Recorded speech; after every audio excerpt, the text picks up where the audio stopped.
Michigan football capped off the 2023 season with a 15-0 undefeated record, a 9-0 undefeated record in Big Ten Conference play, a win over Ohio State for the third year in a row, a Big Ten championship, a college football playoff semifinal win, and a college football playoff national championship win to capture Michigan's first national championship since 1997. And if you just say it was really a half of a national championship and it was shared, it was Michigan's first national championship in well over half a century. It may have been the best season in school history. It was certainly one of the best in school history. Michigan had star players at basically every position. J.J. McCarthy finished third in quarterback efficiency. Tight end Colston Loveland was a weapon as a true sophomore. Blake Corum had a phenomenal year with over 20 rushing touchdowns. The offensive line stepped up in the postseason, which it had tremendously failed to do in the previous two seasons.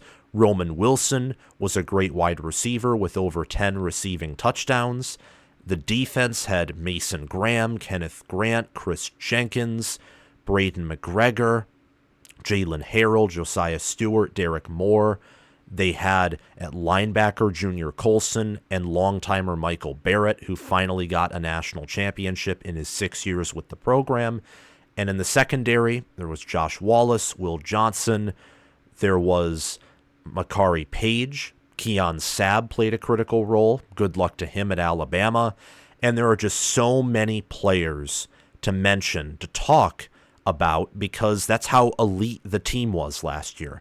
Michigan in 2023 was up there with Georgia in 2022 and Georgia in 2021. They were one of the better college football playoff era national champions, which is saying something because 2019 LSU and 2020 Alabama exist, and those are some of the greatest teams of all time. They certainly fielded some of the best offenses of all time. That's saying something too because Ohio State in 2014 put on an amazing college football playoff run with their third string quarterback. And while Michigan didn't do exactly the same thing, they suffered injuries. They also suffered from adversity that was really of their own making, with the cheating that occurred and the sign-stealing scandal in which Jim Harbaugh was suspended for 6 games. But the fact that the players responded to, I would say, the adversity that assistants and the program really put them in, and they responded to it and held themselves together, kept their composure, and went on the march they did after Jim Harbaugh was suspended for a second time, beating Penn State, beating Ohio State, beating Alabama. Jim Harbaugh was back then, and also Washington when Harbaugh was back on the sidelines, was impressive. Michigan last season reached their peak so far of the 21st century, but it probably will be their peak, at least for the foreseeable future of the 21st century. And that's because they only bring back 5 starters this season, and they only bring back 40% of their production. And Jim Harbaugh is gone to the Chargers, and strength and conditioning coach Ben Herbert followed him along. Same with Mike Elston, the defensive line coach, Steve Klinkscale, the defensive backs coach. Sharon Moore, the offensive coordinator, was promoted to head coach. Do you know how many Michigan staffers from last season returned to the program this year? It's not that many. Technically, Sharon Moore being promoted to the head coaching role from offensive coordinator. Quarterbacks coach Kurt Campbell returns. He was promoted to offensive coordinator but kept the role as quarterbacks coach. Wide receivers coach Ron Bellamy is still with the program. Grant Newsome is with the program. He switched from tight ends coach to offensive line coach. Those are the only on-field staffers. J.B. Brown, the special teams coordinator, was an analyst who helped with special teams last year, and I do think he's going to be a very good special teams coach, but he was an analyst promoted into that role. Michigan does not have a lot returning, not just on the field, but off the field as well. There are plenty of changes being made entering the 2024 season in a year that, with the 12-team playoff And with analysts now being allowed to take on the role of assistant coaches, it's a year that has plenty of changes already. And Michigan is even more chaotic than many other programs are right now. They're still waiting for the NCAA's verdict on the punishments Michigan will receive for the sign stealing and cheating scandal. And, of course, as I've already mentioned, the staff and the roster have plenty of turnover. Taking all of that into account, but mostly the on the field and off the field as it relates to the coaches stuff, the turnover of the staff, I do think Michigan is due for a step back this year. I think anyone can see that. I think it is the right of any college football fan who does his research, his or her research, to see that Michigan is going to take steps back. They're not going to have the caliber of team that they had in 2023, and I don't even think they'll have the caliber of team they had in 2022, where they went undefeated in Big Ten Conference play. I do not think they will be that team this season. And for the previous 3 seasons, Michigan has won the Big Ten, made the college football playoff. Their only loss of the previous 3 years was on the road at Michigan State, a team that finished 11-2 and was a top 10 team to close out the year that had one of the best running backs I've ever watched in Kenneth Walker. They went 12-2 in 2021, 13-1 in 2022, and 15-0 in 2023. So it's been built into Michigan that you should compete to win the Big Ten. You should finish as a top 10 team. You should compete with Ohio State and the other programs at the top now, Oregon and Penn State, and you should beat them semi-regularly, or more than that, more than half the time. Michigan's expectations have been brought back to the expectations they should have always had, that being of a blue blood. In the earlier half or 2/3 of the Jim Harbaugh tenure, there were constant excuses being made about why he was performing poorly. Now, in the previous 3 seasons, well, everything's been ramped up, as it should be, as it always should have been. I think as a result of that, the expectation for this season, a reasonable expectation, is 10-2 or 11-1. I think 9-3, which would imply losing to Texas, Oregon, and on the road at Ohio State, would be a disappointment, being that Michigan would beat the 9 teams they should beat, but lose to the 3 teams that they're projected to lose to, or the 3 teams that will be ranked around where Michigan is ranked at. I think Sharon Moore and company, they have to win at least one of those highly anticipated ranked top 10 matchups. Potentially, especially for the Oregon and Ohio State games, top 5 matchups. If Michigan indeed beats Texas and Oregon and Ohio State win like they're supposed to win, the Oregon and Michigan game and the Michigan-Ohio State game could be top 5 matchups. Michigan has to win one of those games. They do, whether it's at Ohio State or hosting Texas or hosting Oregon. And if they win 2 of those, that's even better. I think expecting Michigan to win those 3 games, all 3 of them, and all the other games on their schedule, when again they only return 5 starters, they have a new head coach, 2 new coordinators. I know that Wink Martindale and Kirk Campbell are at least good, great coordinators nationwide, but I have questions as to whether they're elite or not, or even near elite. We'll just have to see. I have faith in Justin Tress as the strength and conditioning coach, as he was an assistant under Ben Herbert, but it's still a lot of change. And then Michigan only bringing back 5 starters and 40% of their production, and we still don't know who Michigan's quarterback is. The offensive line loses 5 players. Even with what they return on defense and some of the X-factor potential they have on offense, I think it's too much and unfair to expect this team to go 12-0. They can. I'm not saying they can't go 12-0, but it's very unlikely that they'll go 12-0 in my mind. And as for the college football playoff, Michigan's made it for 3 seasons in a row. They should expect to make it for a 4th season in a row, especially with the playoff expanding to 12 teams. And I think due to the fact that Michigan, likely with a 10-2 or 11-1 record, is going to host a playoff game, and with a 10-2 or 11-1 Michigan will be anywhere from probably, I would say, the 10 or 9 seed to the 6 or 5 seed. You're not going to be the 11 seed. The 12 seed's basically going to be for the Group of 5 champion every year, unless they're exceptionally strong and play a tough strength of schedule. I think it's fair to expect Michigan to win at least one college football playoff game.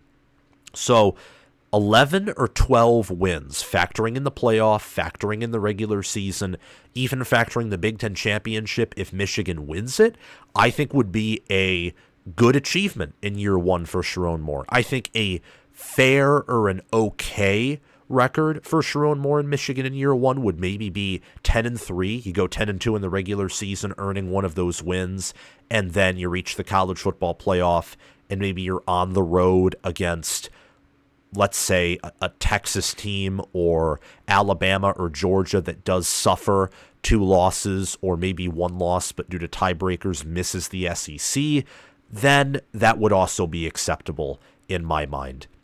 But let's really dive into the record and the schedule and do some analysis on this team.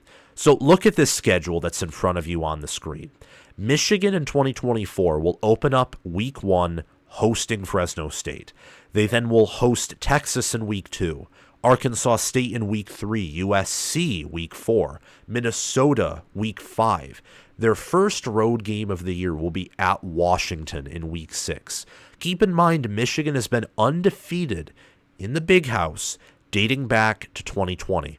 If you don't want to count COVID year when it comes to home field advantage because no one was in the stands, which is a pretty big deal for like Michigan, Ohio State, Penn State, LSU, Alabama, Georgia, because of how large and loud their stadiums are. Same with like Oregon and Washington. Then I understand. I understand completely. Then you have to go back all the way to 2019, the 56-27 Ohio State victory over Michigan would be the last time that Michigan lost in a full Big House. Home field advantage for a team like Michigan is big.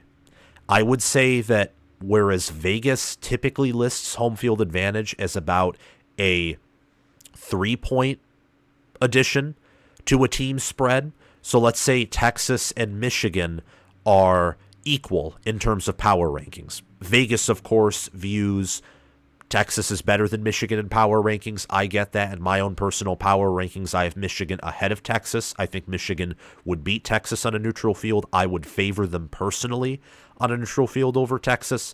But let's just say Vegas, for the sake of argument, has Texas and Michigan as the same. Home field advantage says that if Michigan's hosting Texas, they should be then favored by 3 points. For Michigan's home field advantage, and I'd say the same with Texas because their stadium's pretty big and also louder than Michigan's, I'd say the home field advantage for either of those two teams would be closer to 6 points or 7 points.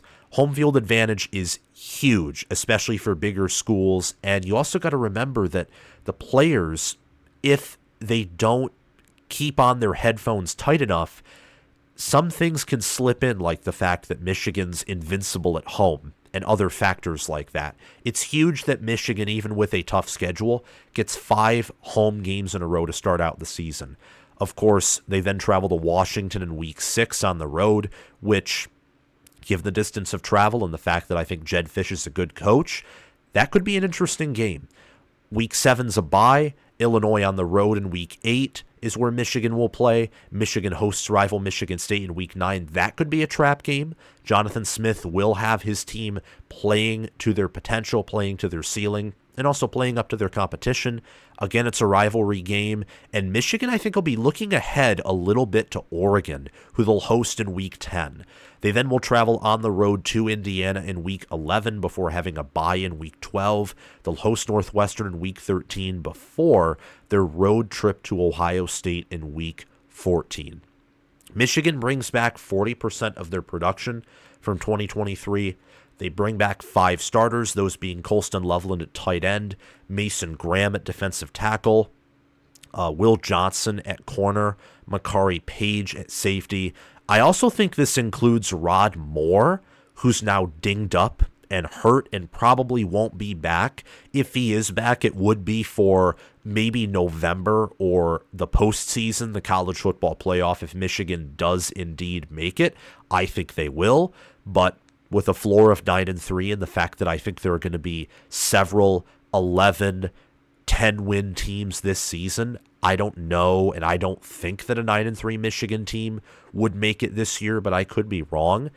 Those aren't good numbers. Those aren't. If Michigan was returning, let's say, 60% of their production and maybe 7 or 8, 9, 10 starters from last year, I think that people would be much more understanding of my prediction for the Wolverines, and rightfully so. Michigan only returned about 60% of their production, and I think around the 10 starters mark entering 2022 after their 2021 campaign. And that 2022 team probably would have dominated the 2021 team. But I think Michigan is taking a step back this season. They're strong at running back, tight end, in the trenches on both sides of the ball, and also their secondary. And I do think they have a very underrated linebacker room as well. But the question for Michigan is their passing offense. Who's going to be the starting quarterback? Take a pause there. Tell me in the comments who's going to be the starting quarterback. Because I'm hearing, whether it's from Josh Pate, whether it's from my friend who purchases all the possible Michigan insider sources he can get, or whether it's Michigan sources and people, experts on Twitter or Instagram or the Google, I'm hearing all different things. Davis Warren looks good. Jaden Davis is taking big steps forward. Jack Tuttle with that experience is going to be great. I don't know about that, to be honest with you.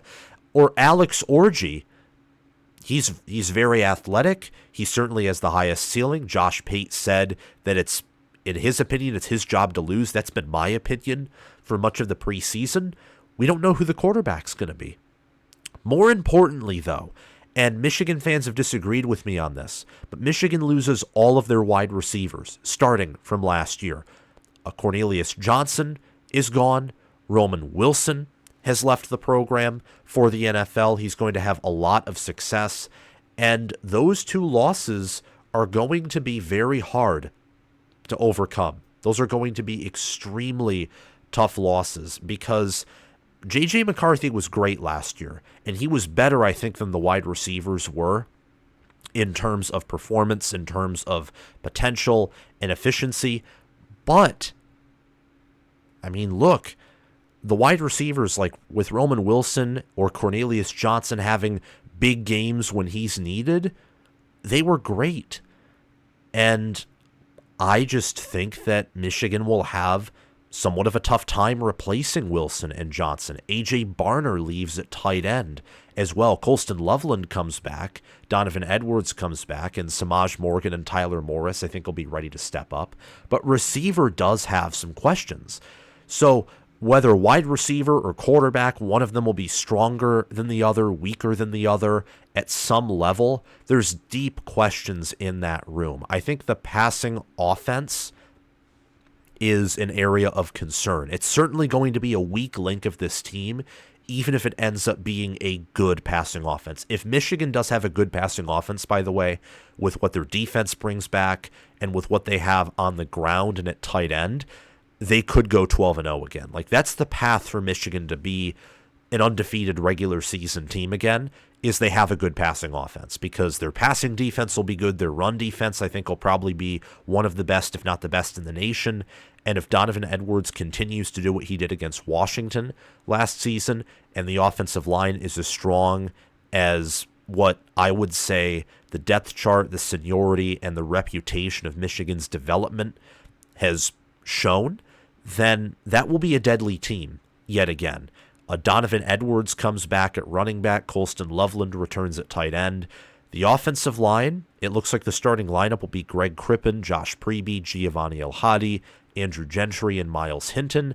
On the defensive line, you got Mason Graham, Kenneth Grant, Josiah Stewart, and Derek Moore, who bring back 20 sacks from last year.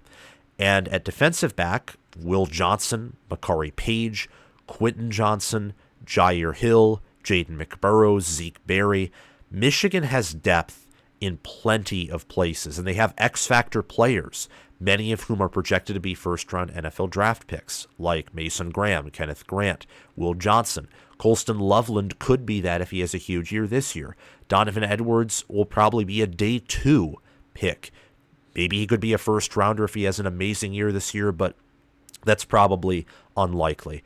I have Michigan going 14-2 in 2024 with an 8-1 record in Big Ten Conference play, beating Fresno State, Texas, Arkansas State, USC, Minnesota, Washington, Illinois, Michigan State, Oregon, Indiana, and Northwestern, but falling to Ohio State on the road in Week 14. Ohio State's defensive line, I think for the first time since, again, 2020, because Michigan didn't play that year, but Ohio State would have destroyed that team. Or 2019, for the first time since those years, Ohio State, I think, has a advantage from their defensive line viewing Michigan's offensive line. I think it's the same way with Michigan's defensive line facing Ohio State's O-line, so the defenses have an advantage over both offenses, but it's on the road in a hostile environment. Michigan will have, I think, the better offensive line, but the defenses will be overall very similar, and Ohio State has the better offense, and I would say the way better wide receivers for now, the far better quarterback in terms of proof. I think they'll be closer than some people believe, but Will Howard will still be better than Alex Orji. So an 11-1, 8-1 regular season record, a ceiling of 12-0, a floor of 9-3. I think they'll reach the playoff and beat Notre Dame in the Big House in the first round, beat Ohio State in a rematch in the Rose Bowl in the second round. It's hard to beat a good team twice. If Michigan somehow beat Ohio State on the road in 2024 and rematched with them in the playoff, any reasonable analyst would say that Ohio State would, I don't know, I'd probably pick them to win due to what they have with their roster. Like if Michigan beat them the first time and they face the second time, I'd say that it'd probably be Ohio State's not game to lose, but it would be their time to step up and win. I think it's the same with Michigan if they lose to Ohio State on the road and rematch with them in the playoffs. I have them beating Penn State in the Cotton Bowl and advancing to the national championship game and losing to Georgia probably in dominating fashion closer to 2021 than their 2022 loss to TCU, just because Georgia is much deeper than Michigan. They bring back a lot more returning production and starters, but more importantly, they have an elite offensive line. Their defensive line and defense will take steps forward compared to last year, and they have the best head coach in the game. Michigan matches up well with Ohio State. They match up well with Penn State. They do not match up necessarily well with Georgia outside of the trenches because Georgia's just deep everywhere. And then the Bulldogs have the offensive line to potentially push around Michigan's defensive line, which I think is going to be the best in the country. Michigan could also easily lose in the second round or third round. It's mainly because of matchup advantages. And I think the fact that Michigan starts off with a home playoff game that I have them making this run, if they met up with Georgia or Alabama earlier in the playoff, like let's say in round 2, then Michigan would be a round 2 exit because I don't think that Michigan would match up well with Alabama or Georgia or whoever is going to be the SEC champion. Like if Texas beats Michigan in the Big House and then wins the SEC and goes 13-0 and then they host Michigan in the second round, I'd probably pick Michigan to lose to Texas again, especially given that Michigan's depth situation, well, I think underrated by most people, is it's not elite. They don't have the deepest team in the country anymore like they did last year. So a team like Texas and Alabama and especially Georgia, if they play their cards right, or for Georgia, if they just sit there, it's the same with Ohio State if they play their cards right, is going to be deeper than Michigan. I believe that I'm right about the Wolverines because they have the number 1 defensive line in the country. And if it's not the number 1, it's definitely going to be a top 5 defensive line. Phil Steele, even though he doesn't have Michigan with the number 1 defensive line, says there's an argument, a strong one, for them to have the best starting 4 in the country. And I think Michigan will also, it's possible, and I think it's more likely than not that they'll have a top 10 offensive line. It won't be the same as last year's, it won't have the same ceiling, and it won't be like the 2021 or 2022 offensive line, but it will still be one of the nation's better units. I think in the Big Ten, Oregon's will be better. I think Wisconsin's will be better. There's a shot that Minnesota's will be better. There's a chance that Ohio State's can be better if they play all their cards right. If Penn State's recruiting really plays off and Trotwein is an elite offensive line coach, they have the talent to be better than Michigan. And there may be some other teams that I'm missing that could have better offensive lines than Michigan in their own conference. Alabama and Georgia will have better O-lines from what I see than Michigan, just doing research and observing. But on top of trench play, Michigan brings back Will Johnson at corner, and the defensive back room, they bring in Amir Hall, they bring in Wesley Walker from Tennessee, and they bring back some other players in the defensive back room as well. Quentin Johnson, Makari Page, other incoming transfers, Jaden Mangum from Michigan State, who had 4 interceptions last year, Ricky Johnson, a cornerback from UNLV. I really like what Michigan did, bringing in not just depth players, but capable players who've excelled or at least started at other schools. Wesley Walker starting at Tennessee and playing for them, transferred to Louisville and would have had an opportunity to compete in their defensive back room and start there. Ricky Johnson started at UNLV. Amir Hall was very successful in the FCS. And Jaden Mangum started at Michigan State. And I think with better development, and all of them, I think, will receive better development under Lamar Morgan than their previous DB coaches. Those could be anywhere from good to, I would say, I want to be careful how I phrase this, near elite players. I'm not going to say elite yet. I have to see how Michigan coaches on defense this year with 4 new coaches, new D-line coach, new linebacker coach, new DB coach, new defensive coordinator. I have more faith in the defense because of the returning production, starters, and talent there, and the fact that they have 3 or 4, maybe 5, 6 X-factor players on that unit rather than their coaches. I do think Wink Martindale and the assistants they have are at least good, but Ohio State has an elite defensive staff. Penn State has an elite defensive staff. Iowa has the nation's best defensive staff, and so on and so forth. It's not good enough to have just a good defensive staff in the Big Ten if you want to have one of the Big Ten's best defenses. That's more for the long term than the short term, though. And on offense, Colston Loveland at tight end and Donovan Edwards, they provide much needed flexibility and adaptability for the offense. Colston Loveland can block. He can also catch the ball and make pretty amazing catches. Donovan Edwards, he can run very well if he gets in space. He also showed last year a little bit of, I would say, power. It wasn't great. But I'm hoping that he can, gain more muscle, put his head down more, and be more willing. He's willing to take contact, but more willing to go into contact in addition to his speed and space. Because if Edwards can gain a little bit of that power back ability and have endurance to take on more carries and still maintain that breakaway speed, with his receiving ability and rushing ability, he's a Swiss Army knife. Definitely one of the better all-purpose players in terms of potential in college football. Why I'm wrong, though, is the wide receiver and quarterback units are gutted and they're unproven. And Michigan, it looks like they're going to be one-dimensional on offense. I mean, Michigan might have an inferior passing offense to what they had in 2021, and 2021's passing offense was not special. So that's why I'm right or why I'm wrong, I think, on this team. Michigan's X factor, no doubt this season, is going to be their defensive line play. They have 4 All-Americans from my perspective on the defensive line. And the defense last year for Michigan only allowed 10.5 offensive opponent points per game. That was first. They only allowed 0.173 opponent points per play, which was first. The D-line only allowed 90.1 rushing yards per game. That was sixth. They only allowed 3.0, or just 3 yards per carry per opponent rush. And they sacked opponents on 8.61% of their passing attempts, which is 13th.